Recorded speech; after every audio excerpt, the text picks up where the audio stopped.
Hello viewers, आज हम तैयारी कर रहे हैं कक्षा 9वीं हिंदी के पेपर की, जो पेपर आपका 6 मार्च को है। और आज के वीडियो में हम गद्य खंड और काव्य खंड के सभी वैकल्पिक प्रश्न तैयार कर लेंगे। एग्जाम में सबसे अधिक नंबर के वैकल्पिक प्रश्न ही आएंगे और यदि वैकल्पिक प्रश्न आप कर लोगे तो आप बहुत ही अच्छे अंकों से पास हो जाओगे। तो शुरू करते हैं कक्षा 9वीं हिंदी की वार्षिक परीक्षा की तैयारी। और हिंदी विषय में आपको जो भी कठिनाई है आप कमेंट करके पूछ सकते हो, तो उससे संबंधित इम्पोर्टेंट क्वेश्चन के वीडियो हम बना देंगे। तो शुरू करते हैं। प्रश्न नंबर पहला है, जानवरों में सबसे बुद्धिहीन समझा जाने वाला प्राणी है।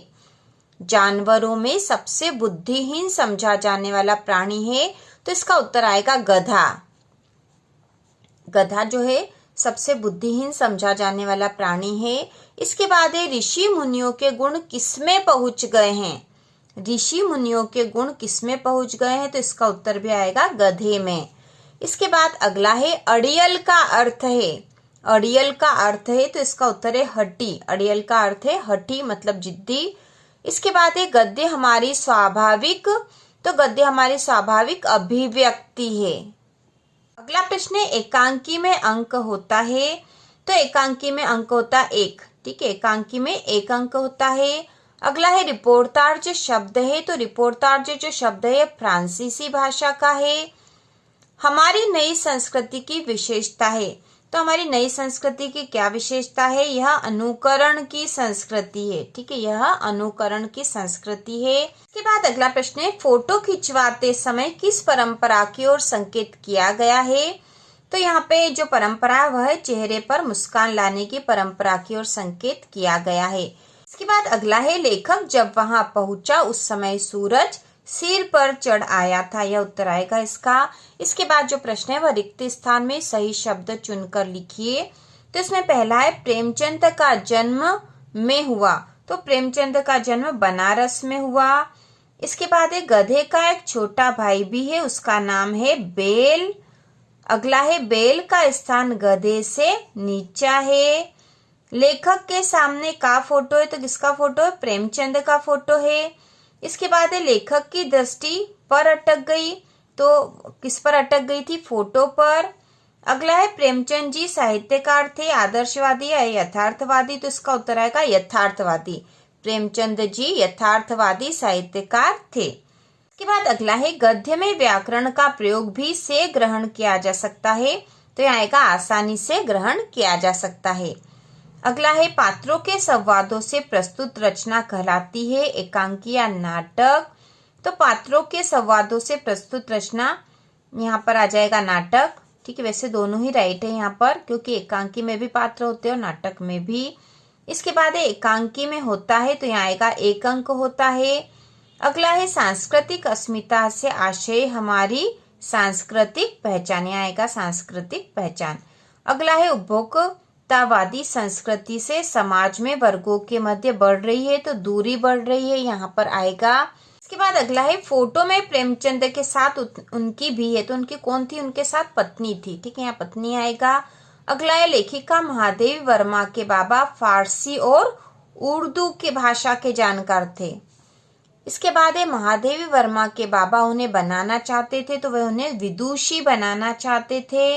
इसके बाद है, कुत्ता अपने मालिक से करता है निस्वार्थ प्रेम करता है। इसके बाद अगला प्रश्न हम देखेंगे, सत्य असत्य लिखिए। इसमें पहला है, पगहे पतली रस्सी के थे, तो यह कथन असत्य है। ठीक है, पगहे जो है मोटी रस्सी के थे, तो यह कथन असत्य है। दोनों बैल 1 माह तक कांजी होश में बंधे रहे, तो यह कथन असत्य है। असत्य कथन है यह। झूरी काची के पास 2 घोड़े थे, तो यह कथन भी असत्य है, क्योंकि झूरी काची के पास 2 बैल थे। इसके बाद है, प्रेमचंद के जूते फटे थे, ये तो कथन सत्य है, यहाँ पर हम सत्य लिखेंगे। इसके बाद, वर्तमान परिवेश के लोग प्रदर्शन प्रेमी हैं, तो यह कथन भी सत्य है। इसके बाद है, कहानी में किसी घटना भाव संवेदना आदि की मार्मिक व्यंजना की जाती है, तो यह कथन सत्य है। अगला है, उपन्यास में जीवन का विशद चित्रण नहीं होता, तो यह असत्य, क्योंकि उपन्यास में जीवन का विशद चित्रण होता है, यह कथन असत्य, क्योंकि यहाँ नहीं होता लिखा है। अगला है एक अंक वाला दृश्य काव्य एकांकी कहलाता है। तो यह सत्य है, क्योंकि एकांकी एक अंक वाला ही दृश्य काव्य है। अगला है गद्य काव्य कवितापूर्ण गद्य रचना होती जिसमें गहन भावानुभूति होती है। तो यह कथन सत्य है। अगला है आलोचना में रसानुभूति की बुद्धि प्रधान व्याख्या की जाती है। तो यह कथन भी सत्य है। अगला है नए दर्शन में उत्पादन बढ़ाने पर जोर दिया जा रहा है। तो यह भी सत्य है, क्योंकि उपभोक्तावादी संस्कृति में उत्पादन बढ़ाने पर जोर दिया जा रहा है। इसके बाद है पाठ के अनुसार पिज्जा और बर्गर को पौष्टिक आहार कहा गया है। तो यह असत्य, क्योंकि इन्हें तो कूड़ा खाद्य कहा गया है। इसके बाद लेखिका महादेवी वर्मा को अपनी माँ के साथ पूजा पाठ पर बैठकर संस्कृत सुनना अच्छा लगता था। तो यह कथन सत्य है। इसके बाद है सुभद्रा कुमारी चौहान महादेवी वर्मा से बड़ी थी। तो यह कथन भी सत्य है, सुभद्रा कुमारी चौहान बड़ी थी। इसके बाद जो अगला प्रश्न है वह सही विकल्प चुनकर लिखिए, जो कि काव्य खंड के और काव्य साहित्य का इतिहास से संबंधित क्वेश्चन है। तो इसमें पहला है आदिकाल की समय सीमा है। तो हिंदी साहित्य का जो इतिहास उसे 4 कालों में बांटा गया, उसमें सबसे पहला काल आदिकाल ही है। और आदिकाल की समय सीमा यहाँ पर हमें सन में पूछी गई है, तो इसका उत्तर होगा सन 993 से 1318। और यदि संवत में आता है, ठीक है, कभी कभी संवत में भी यहाँ पे ऑप्शन आते हैं, तो संवत में आ जाएगा 1050 से 1375 तक। ठीक है, संवत में यदि आएगा तो ये लिखना होगा। और यहाँ सन में है तो 993 से 1318 तक। इसके बाद है सूरदास किस भक्ति शाखा के कवि हैं। तो सूरदास जो है कृष्ण भक्ति शाखा के कवि, हमें पता ही है। अगला है आदिकाल को रामचंद्र शुक्ल ने नाम दिया है। तो आदिकाल को रामचंद्र शुक्ल ने वीर गाथा काल नाम दिया है। इसके बाद है वीर गाथा काल का श्रेष्ठ महाकाव्य है। तो वीर गाथा काल जो है इसका श्रेष्ठ महाकाव्य है पृथ्वीराज रासो, जिसके लेखक है चंद बरदाई। इसके बाद है प्रेम मार्गी शाखा के प्रतिनिधि कवि हैं। तो प्रेम मार्गी शाखा के प्रतिनिधि कवि हैं जायसी, जिनका पूरा नाम है मलिक मोहम्मद जायसी। अगला प्रश्न है कृष्ण भक्ति शाखा के कवि नहीं है। तो इनमें से कौन से कवि कृष्ण भक्ति शाखा के नहीं है बताना है। तो यहाँ ऑप्शन दे रखा सूरदास, मीराबाई, रसखान या दादू। तो सूरदास कृष्ण भक्त थे, मीराबाई भी कृष्ण भक्त थी, रसखान भी कृष्ण भक्त थे। और ये जो दोनों है हमारे कोर्स में है। मीराबाई भी कृष्ण भक्त है, लेकिन यहाँ पर आ जाएगा अब दादू, क्योंकि यह कृष्ण भक्ति शाखा के कवि नहीं है। इसके बाद है कबीरदास की भाषा है। तो कबीरदास की भाषा है सधुक्कड़ी। ठीक है, कबीरदास जी की जो भाषा उन्हें सधुक्कड़ी भाषा कहा जाता है। अगला है हिंदी साहित्य का सर्वाधिक लोकप्रिय महाकाव्य है। तो हिंदी साहित्य का सर्वाधिक लोकप्रिय महाकाव्य है रामचरितमानस, जिसके कवि तुलसीदास। अगला है मूर्ति पूजा का विरोध किया। तो मूर्ति पूजा का विरोध किया है कबीर ने। इसके बाद है रैदास कवि हैं। तो रैदास जो है संत काव्यधारा के कवि हैं।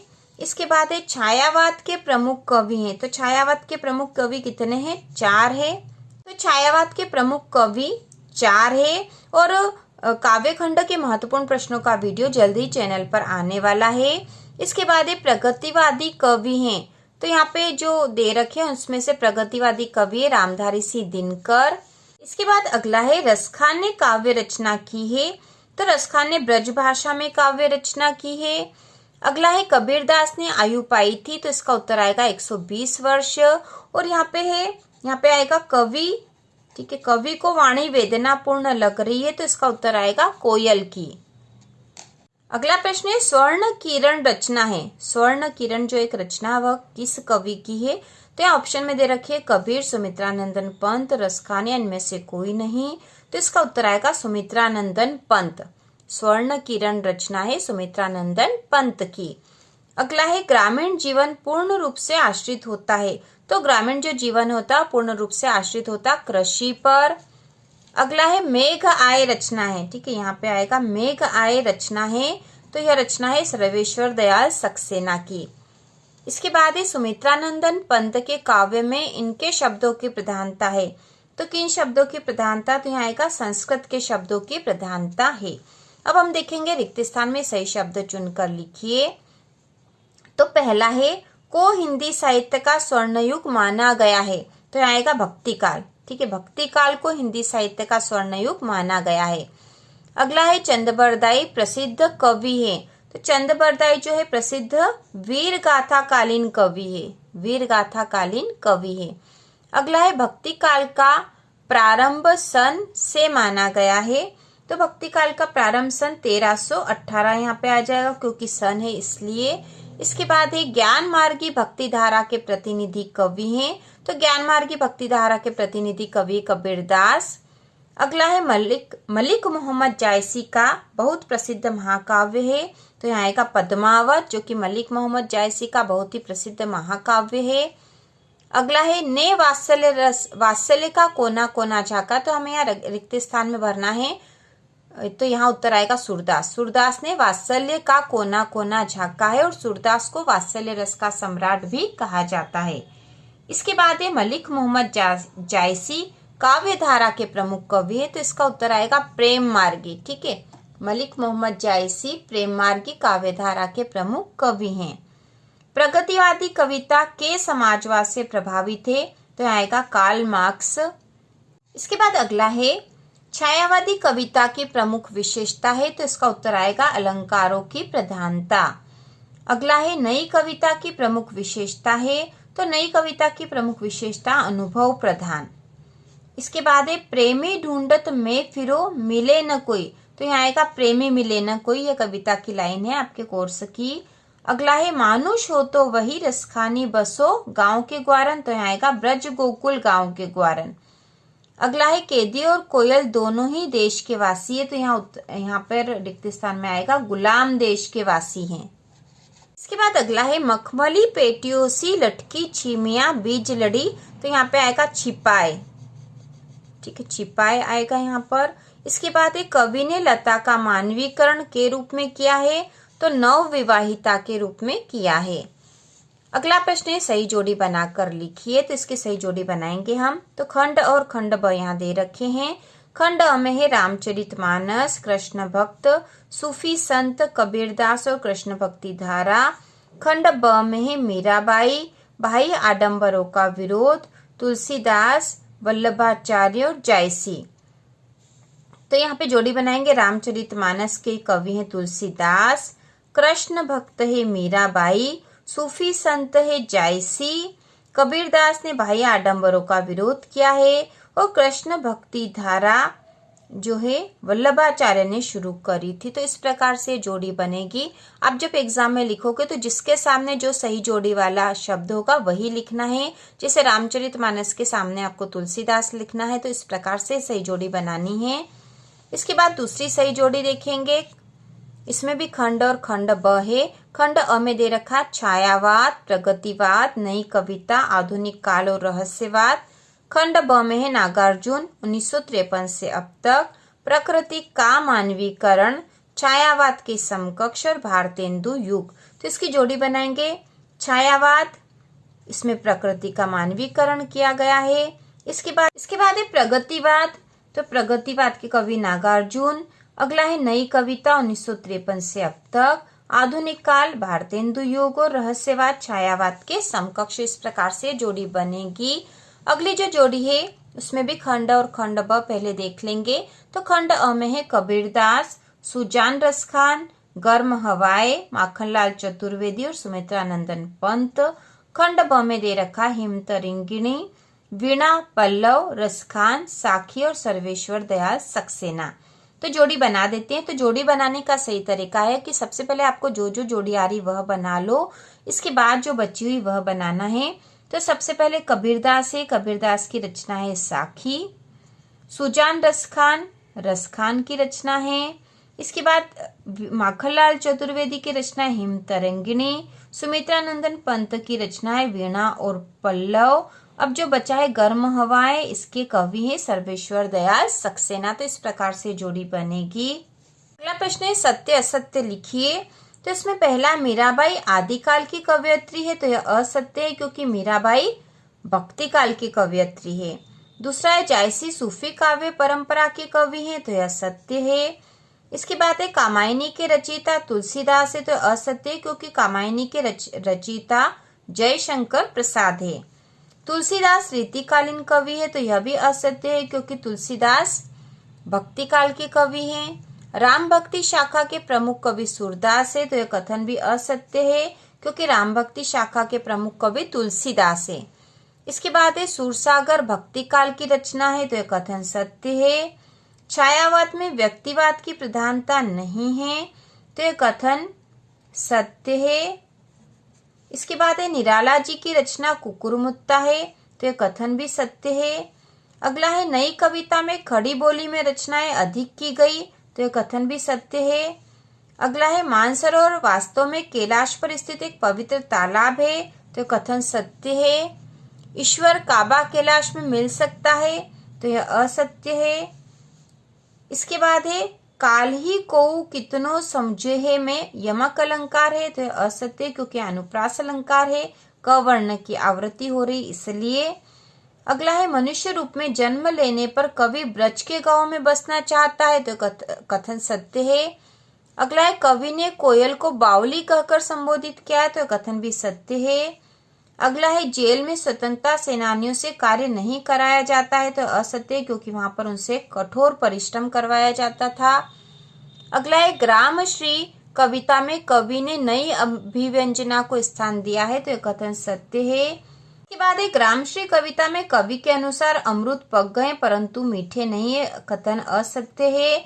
और पानी परात भर के रूपक अलंकार है, तो कथन भी असत्य है। तो इस प्रकार हमने गद्य खंड और काव्य खंड के महत्वपूर्ण वैकल्पिक प्रश्न सारे ही देख लिए हैं। इसके बाद हम व्याकरण के वैकल्पिक प्रश्नों की तैयारी अलग से करेंगे और इन सभी के जो 2-2 और 3-3 नंबर के प्रश्न है उसका वीडियो जल्द ही आने वाला है। और वार्षिक परीक्षा की संपूर्ण तैयारी चैनल पर हो रही है, तो इसी प्रकार के और वीडियो देखने के लिए चैनल को सब्सक्राइब कीजिए।